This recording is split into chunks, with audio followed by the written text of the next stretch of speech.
Hi everyone, this is Shelley with Life Creates Art. Thank you for joining me. I have a very exciting show for you today. This is Rick Waltonsmith of Waltonsmith Sculpture, and I'm here in sunny California and Saratoga, and it's just a beautiful, beautiful morning. And we are in his studio, and he's going to tell us a little more about that, and we'll show you some pictures later. But Rick, thank you so much for meeting with me. Well, I appreciate it. My pleasure. Yeah, my pleasure. I was at the Saratoga Rotary show, and I saw your work, and I was just taken aback. It just spoke to me. It's just very, very beautiful, and it tells a story. That's what I loved about it. And so tell me a little bit about how you started out in this business. Well, I started out a long time ago. I was actually in the YMCA. I went to summer camp on Orcas Island in Washington. I'm originally from Seattle. Oh, okay. And we had a wood carving building there, and several of us were like little Lord of the Fly kids, carving and making,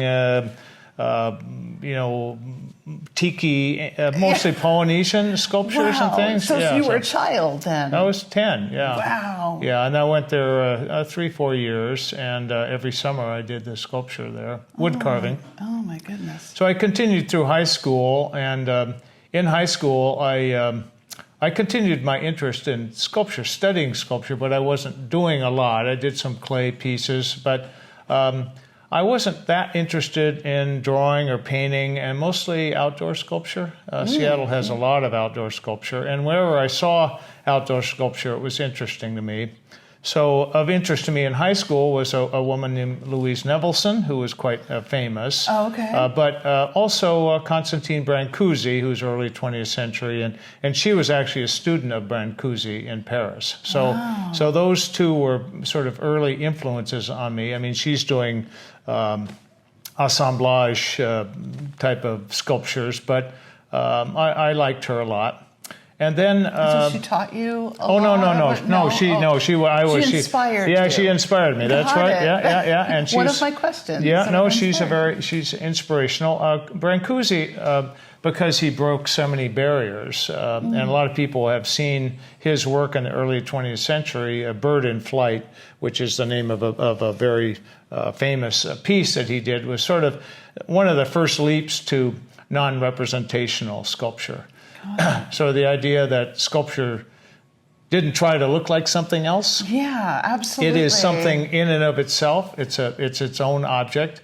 And a lot of people say, well, what does this look like? And I say, well, this is not trying to look like anything else. This is trying to be something on its own.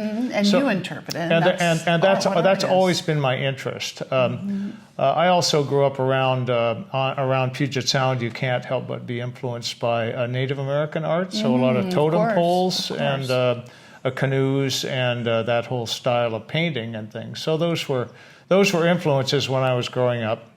But I always knew that I wanted to maintain my independence. I didn't want to, so I've always worked other jobs, so I didn't have to be dependent upon the whims of fashion or what was happening. Got it. Even though I followed things like the minimalist movement, the conceptual art movement was always a favorite of mine, lots of fun. There was a lot of art activities in Seattle growing up. Yeah, I'm sure. But then I was working in a job in Portland, and my first marriage was falling apart. And I had a chance to do an apprenticeship. So I did a year apprenticeship in sculpture with a woman there named Sandra Haithker. Wow, what a great opportunity. Yeah. I mean, to be actually hands-on and have someone just teach you one-on-one? Was it one-on-one? Well, yes.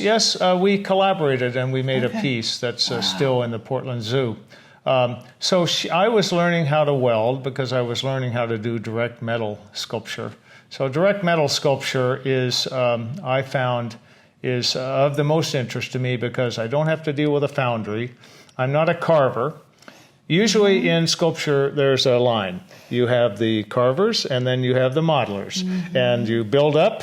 Sometimes you build up and carve down a little bit, but carvers are always taking a mass and reducing. And reducing it, yeah. I've always wanted to do that. I have actually an uncle in Portland He was a law professor in Portland, and he just would carve out of wood. He's just beautiful, and I was always so inspired by that. Yeah. And so how, now your art is obviously very interpretive. You have this new, is it new to you? Well, it's new. It's no, Mayan the Mayan calendar. The Mayan art is, I mean, my wife and I have traveled a lot in Central America, and we've always admired the Mesoamerican cultures, the Olmecs, the Toltecs, the Mayans, Aztecs. So that was of interest to me. But I usually have made large-scale outdoor pieces, and that's where I feel the most comfort. But of late, I've been interested in doing smaller pieces, and so I heard an interview with an author named V.S. Naipaul, who died just a few years ago, and he was talking about the difference between nonfiction and fiction, and how he could, his fiction was actually, he was at a block in his writing career, and he started writing travel books, and so at the suggestion of his editor, I don't feel myself blocked, but I thought, maybe I'll try some nonfiction. Yeah. So another person or culture's design. In this case, it's the Mayan calendar, which has 19 figures, and they're usually those here. They're usually arranged in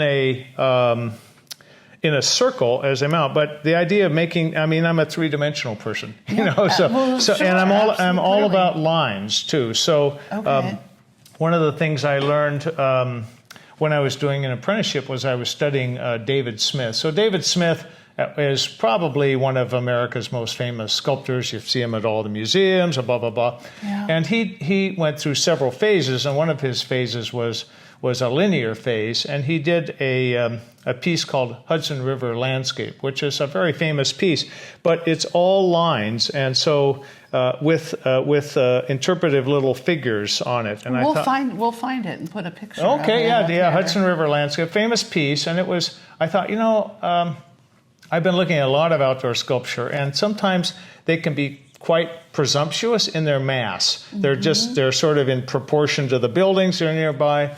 And it's presumptuous to think that you shouldn't be able to possibly look through the piece and see what's on the other side. Very nice. All about lines. So, in going to the Mayan calendar, it's a linear. So a friend of mine said, well, why don't you do Egyptian hieroglyphs too? Well, they don't lend themselves as much to 3 dimensions. Sure. But these did, because the lines are continuous circles and things. So. But just beautiful work. I love it. And so you had said something about about being inspired by the Mayan culture and all of that. So does that help you in your creating? Well, I'm a child of history. I like to look backwards, So sculpture, of course, is our oldest form of art.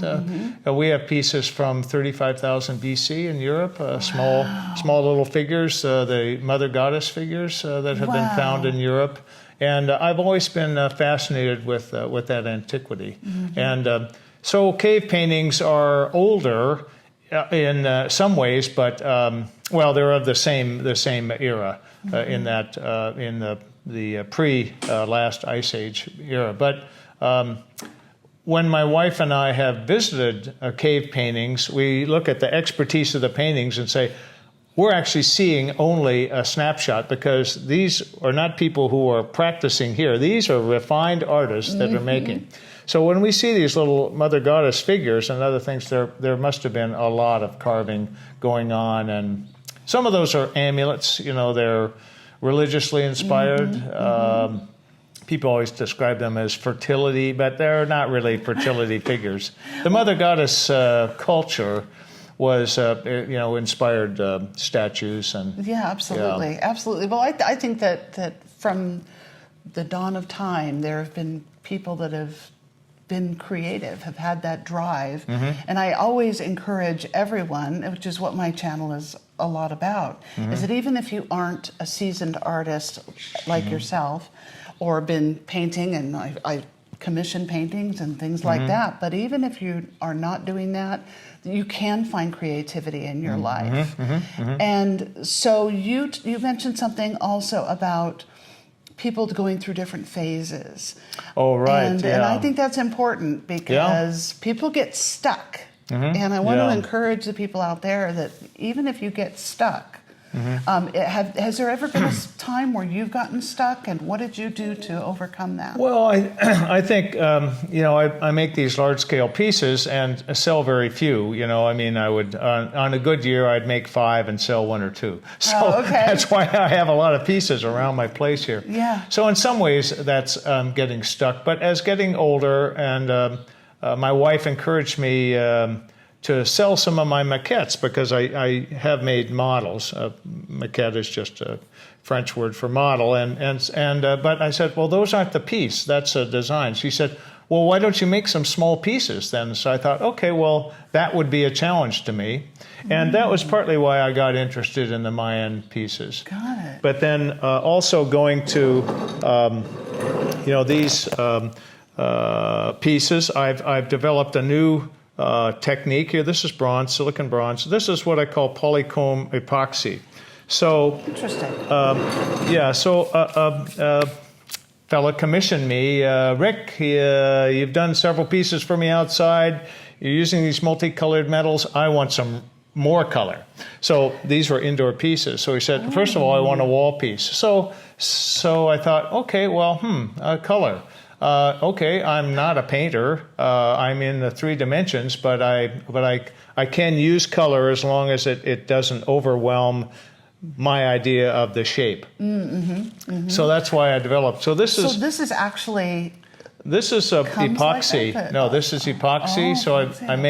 I make the form out of foam, and then I mix epoxy with colored with different pigments, and then I color that. And then you just pour the epoxy over it? I pour the epoxy over it, or dip it, or somehow, and then I assemble them together. This is another one here. I can show your guest here. So so it's I still have a line. It's a simple line, and this is a line too, but I have the color. So this is actually outdoor capable. Epoxy. So it's UV resistant epoxy. So I've always, dealing with outdoor sculpture, you always have to deal with the mechanical. Okay, so what's it going to look like a few years from now? Okay, so in the last 20, 25 years, there's a lot of site-specific sculpture going on, and people say, ranging and things like that. Well, that's not me. I'm interested in doing more durable things. And make it last. Yeah, make it last. So 100 years from now. Well, that's pretty presumptuous too, but that people would be interested, and that's not for me to determine. A friend of mine was looking at my pieces, and he said, Rick, this is bronze here, isn't it? Yeah, it's bronze. This is bronze. This is like 80% copper, is it? Yeah. Hey, this is really worth something, isn't it? Sort of the idea, that people are stealing copper and absolutely. Everything. And so Paul is a friend of mine. He can joke with me about it. Yeah, stay out of my shed. Yeah. Stay out of my studio. Yeah. No, it's fine. Yeah. So. Okay. Well. So I guess in answer to your going back to your question about inspiration, it comes from so many different places. For me, it is a lot of tradition. I see myself as a part of a lineage. Yes, of course. From David Smith. So Henry Moore, Louise Nevelson, Constantine Brancusi, all those people. I do not see myself as part of the figurative work of the Greeks or the Romans or the Florentines and the Renaissance. That type of statuary is its own world to me. I really admire it, and I look at some of especially the Greek statues. We don't have many bronze statues from the Grecian period, mostly marble. And then Roman reproductions and things. But I think I say, wow, how can you do anything better? Or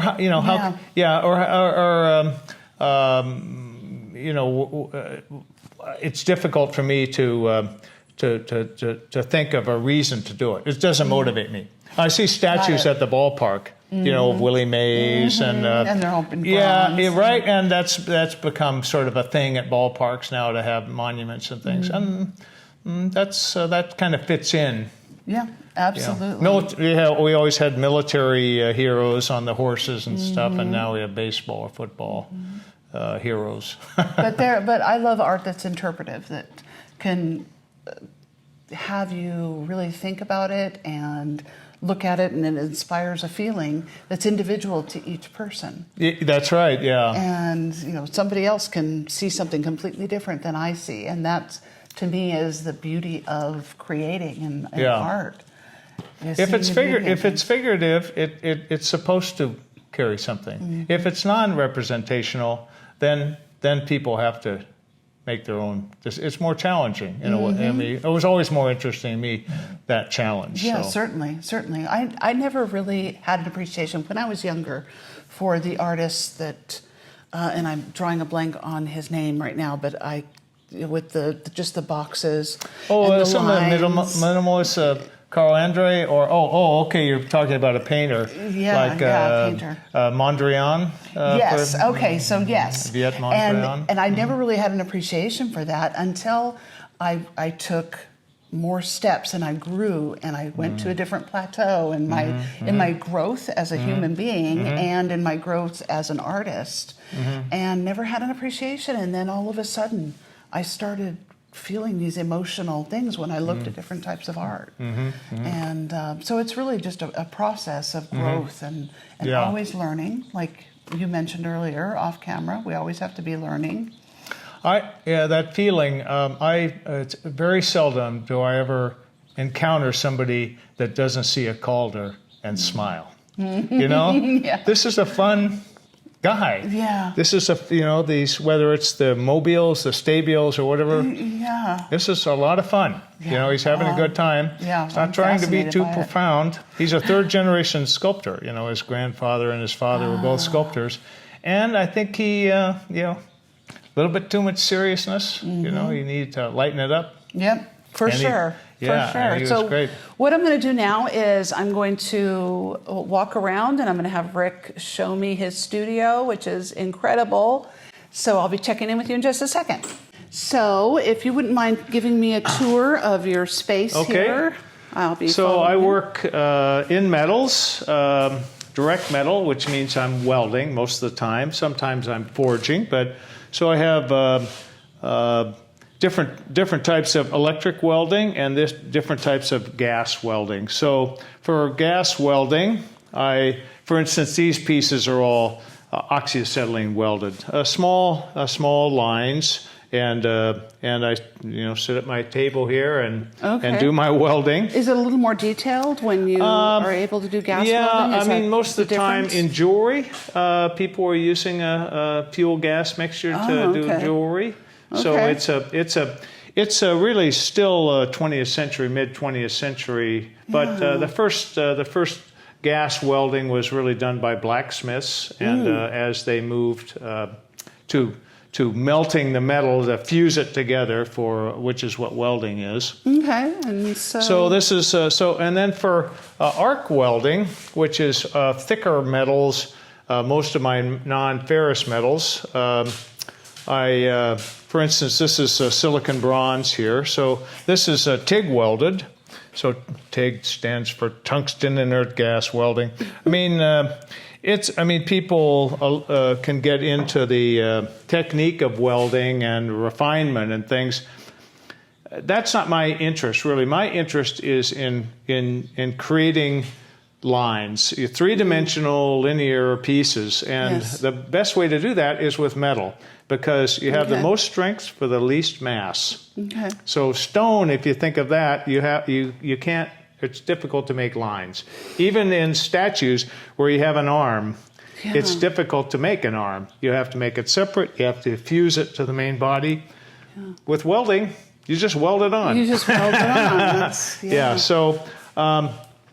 All right, and so there's where you cut. Yeah, I cut metals out here. This is stainless steel, bronze and brass. For this, I use a plasma cutter. So plasma cutters are, it's a super hot air, and you can cut the non-ferrous metals. Ferrous metals like steel, you can cut with a torch. I also use this little tool here to cut my foam. So the foam is what I use in my polychrome epoxy, which is what these pieces are here. It's this polychrome epoxy. Yes, of course. And that's this is a welding table. That's my epoxy table over there. So I kind of keep them separate. Well, yeah, because epoxy is very, very messy. I work with epoxy. And yeah, so it's flammable. Messy. So I don't want to burn things up. No, of course not. And so you've got other tools over here. Yeah, I have grinders and cut off wheels and the supply materials. More metals over here. Yeah, I have some steel there because I do occasionally make pieces of furniture or things for. Yeah. I made just some pieces of furniture for my daughter, and very nice. Yeah, and so. Yeah. This is, I love this. That's my sky there. It was fortuitous because it was difficult to insulate this old building because I couldn't find the right type of batting, and then I would have had to put sheetrock, and so everything got really complicated. And then I found this foam, and somebody said, yeah, I'll come in and I can put the foam up on there, and you don't care how it looks, do you? And I said, well, certainly I care how it looks, but when he started putting it up, I realized I liked it. Yeah, it's just so wonderful. These are actually, I didn't know if I had maquettes, but I do have a few maquettes. So this piece is a sold piece. The finished piece is about 2